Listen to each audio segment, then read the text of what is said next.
So you have people that go into the different convenience stores, right? And sometimes people like to, film and ask certain questions. Well, this one guy gonna ask a brother that's coming up to the counter about a simple math problem. I want you to hear this simple math problem, but let's go ahead and roll that clip. Question is 5 plus 5 minus 5. What'd you say? 5 plus 5 minus 5. 5 plus 5 minus 5. Yup. 5 plus 5 minus 5. 10. No, it's not. Yes, it is. See, you said 5 plus 5 minus 5. So you minus that third 5, which means that third 5 ain't there.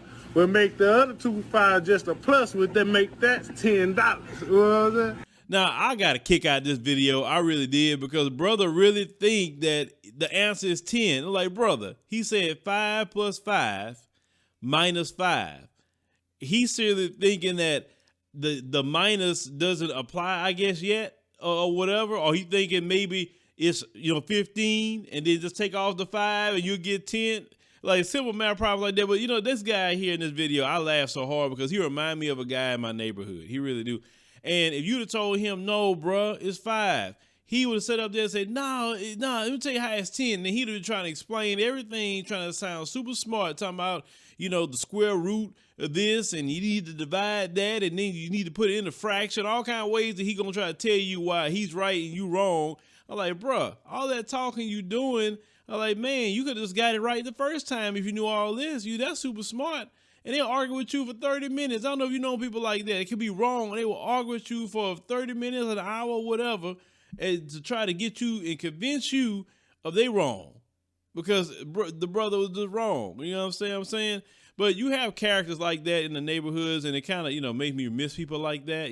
They good-hearted people. They really are. But, and sometimes they got their little vices, whatever that may be. But they usually cool. You know what I'm saying? Most of you that probably grew up, in black communities. I remember we had, one guy, he was definitely, we would call him Skeeter Man, right? And Skeeter Man was just, at the time, crack was around, and he was just a neighborhood crackhead. So Skeeter Man, he just walking around talking crazy to himself. He uses crack, if he see, actually, if you got $5, say, hey, man, let me get $5. Let me $5. You always want $5. But Skeeter didn't harm nobody. He didn't touch nobody, but he just needed his crack. That's it, and he would joke around there with everybody in the neighborhood, but he was just a crackhead. And, there's just a lot of characters around there. You got what you call the winos in the neighborhood. Winos always staying drinking something. They got their night train, they Mad Dog 2020.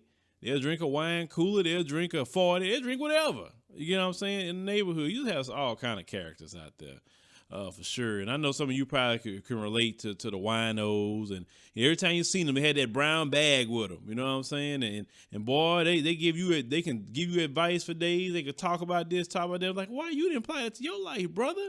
Oh, youngster, you don't know about that. Just do what I tell you to do. Just. Well, I tell you, but shout out to this brother, man. This video, I just think he's reminding me of people in my old neighborhood. But leave me a comment, let me know what you think about this. If you have anybody like that or dealt with people like this in your neighborhood growing up, or even dealing with the neighborhood crackhead, the neighborhood wino, or whatever, let me know.